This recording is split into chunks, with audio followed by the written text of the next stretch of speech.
Jumpa kembali di Sharing Firman. Tema Sharing Firman hari ini adalah perjalanan ke surga. Nah, saudara, untuk menjelaskan tentang perjalanan ke surga ini, maka saya akan bagikan kesaksian saya, yaitu pada waktu pertama kali saya mendapatkan sebuah mimpi dari Tuhan. Nah, saudara, background saya bukan orang Kristen. Dari kecil, saya dibimbing oleh ibu saya bukan ke gereja. Namun pada suatu hari, Tuhan panggil saya dengan cara yang sangat ajaib, yaitu Tuhan memberikan saya sebuah mimpi. Saya tidak tahu apakah itu surga atau bukan. Namun yang pasti tempat itu sangat indah sekali. Dan keberadaannya sepertinya di atas langit. Karena di atas awan-awan seperti itu. Namun saya melihat begitu megah. Ada satu tahta yang besar.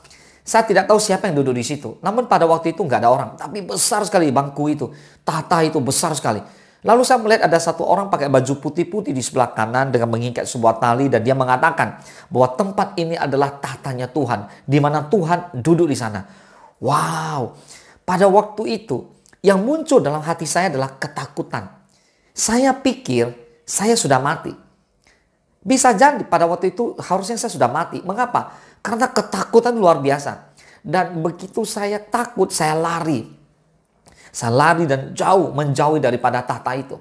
Lalu ada seorang yang mengejar saya. Saya makin takut, saudara. Saya makin takut. Tiba-tiba saya terbangun. Pada waktu saya terbangun, saya melihat kondisi cuaca, udara, itu persis seperti pada waktu saya bermimpi. Dan saya sangat ingin kembali ke situ. Mulai saat itulah, saya mulai cari tahu tempat apakah yang saya datangin tadi. Saya percaya tempat itu adalah satu tempat di mana Yesus bertata, itu pasti surga adanya. Nah, saudara, kesaksian ini saya mulai untuk bagikan kepada Bapak Ibu semua, untuk kita bersama-sama lihat apa yang harus kita lakukan ketika kita di bumi. Ada dua jalan di dunia menurut Alkitab. Mari buka Alkitab bersama-sama, Matius 7 ayat 12 sampai ke 14.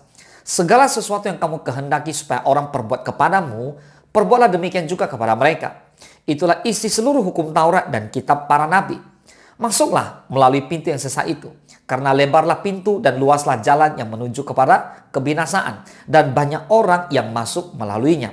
Karena sesaklah pintu dan sempitlah jalan yang menuju kepada kehidupan. Dan sedikit orang yang mendapatinya. Nah, lihat, dari sini kita bisa tahu bahwa di dunia ini ada dua jalan sebenarnya. Yang pertama, jalan yang luas menuju kebinasaan. Namun jalan yang kedua adalah jalan yang sempit menuju kehidupan. Mari kita bahas. Yang pertama, jalan yang luas menuju kebinasaan. Ada yang berpikir gini, jalan menuju ke surga adalah jalan yang mudah dan gampang. Oh, siapa bilang? Saudara, surga itu ada standarnya, mahal, tempatnya megah, indah, penuh dengan mutiara. Nah, orang pikir itu gampang. Alasannya apa? Ya sudahlah, kan Yesus sudah mati bagi kita supaya kita beroleh hidup kekal. Harusnya gampang. Kita bahas ya. Perhatikan baik-baik. Benar. Yesus memang sudah menebus dosa saudara dan saya. Yesus naik ke atas kayu salib demi saudara dan saya. Maka Yohanes 3:16 dikatakan, karena begitu besar kasih Allah akan dunia ini, sehingga ia telah mengaruniakan anaknya yang tunggal, supaya setiap orang yang percaya kepadanya tidak binasa, melainkan beroleh hidup yang kekal. Amin. Ini ayat emas bagi setiap orang Kristen. Amin. Dan yang kedua, Roma 3:24. Dan oleh kasih karunia telah dibenarkan dengan cuma-cuma karena penebusan dalam Kristus Yesus. Katakan amin. Jangan salah dulu untuk menafsirkan dua ayat ini ya.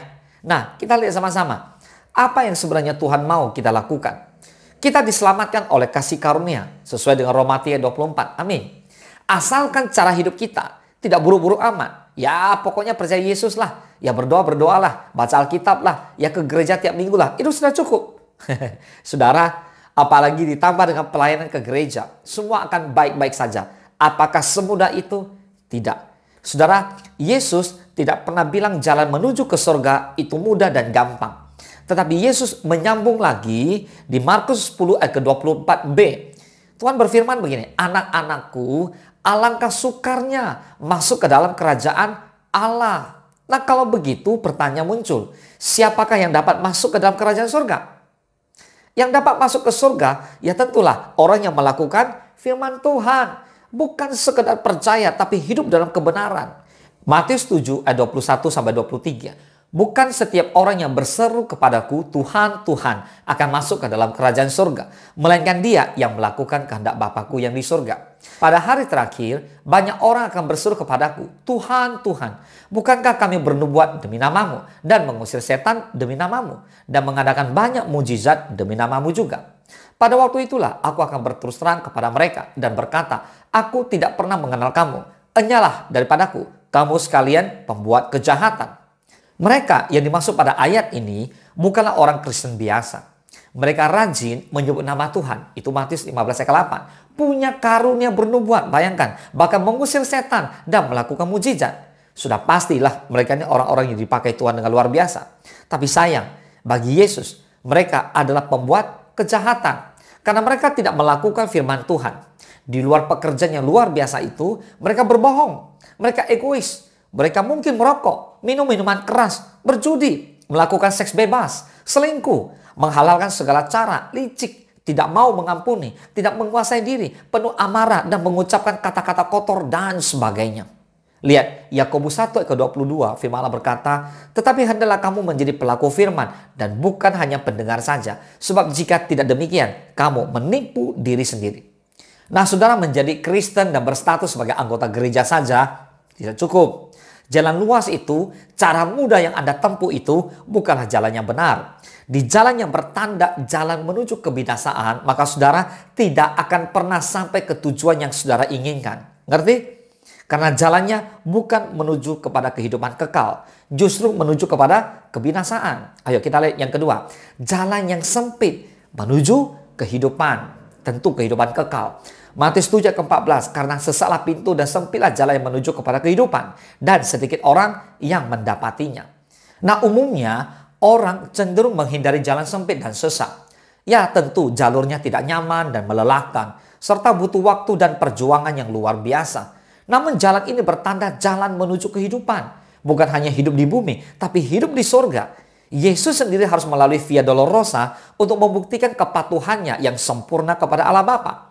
Yesus memikul salibnya di sepanjang jalan yang menyakitkan. Dia dihina, diolok-olok, dicaci maki, dicambuk, bahkan disalib agar kita diselamatkan.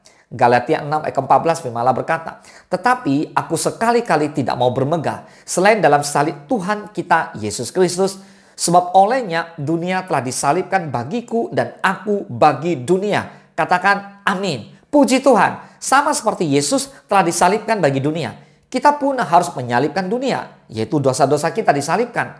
Jalan menuju kehidupan membutuhkan penyangkalan diri. Ketika kita disakiti, kita mengampuni. Kita menyangkal diri dari godaan dan kebiasaan buruk. Kita berjuang melawan kemalasan. Malas bertobat, malas melakukan firman, dan malas membangun hubungan dengan Tuhan. Bertobatlah di dalam nama Yesus. Amin. Di jalan sempit ini, Anda tidak bisa egois atau berfokus pada diri sendiri. Anda harus mengasihi sesama seperti Anda mengasihi diri sendiri. Tertulis di Matius 22 ayat 39. Kelihatannya sulit sekali ya, tapi jangan khawatir. Yesus sendiri telah menjadi teladan bagi kita, yaitu ketika Yesus tidak egois dan mengasihi kita melebihi dirinya sendiri. Ada amin. Nah, setiap hari sepanjang hidup ini kita dihadapkan pada dua jalan. Jalan luas dan jalan sempit. Kebinasaan dan kehidupan. Saudara sendirilah yang memutuskan mana yang ingin dilewati. Untuk itu jangan lupa berdoa dan minta bimbingan Tuhan Yesus agar saudara dapat menempuh jalan yang benar menuju ke surga. Ada amin. Kalau bisa pilih, pilihlah jalan yang sempit menuju kehidupan. Kita punya kehidupan yang kekal bersama Tuhan Yesus. Jadilah orang benar yang hidup dalam kebenaran firman Tuhan. Lakukan semua kebenaran firman Tuhan dan jadilah orang yang berkenan kepada Allah. Tuhan Yesus naik ke surga. Dia sedang menyediakan tempat tinggal bagi setiap orang percaya. Tidak ada tokoh agama apapun yang dapat menjanjikan seperti Yesus Kristus yang sudah menjanjikan menyediakan tempat tinggal buat saudara dan saya. Orang-orang percaya kepada Dia. Setiap kita punya rumah tinggal di surga. Wow. Firman Tuhan katakan di rumah Bapakku banyak tempat tinggal. So, setiap saudara yang percaya kepada Kristus punya tempat tinggal di surga. Mari kita berdoa, sungguh-sungguh hidup dalam kebenaran dan bersama kita berjalan menuju ke surga. Katakan amin. Tuhan Yesus memberkati. Engkau sediakan hidangan di hadapan pahlawanku, Engkau mengurapi kepalaku dengan minyak baru. Ku sembah Kau Tuhan, ku sembah Kau Yesus, ku tinggikan nama-Mu di atas segalanya. Ku sembah Kau Tuhan, ku sembah Kau Yesus, ku tinggikan nama-Mu di atas.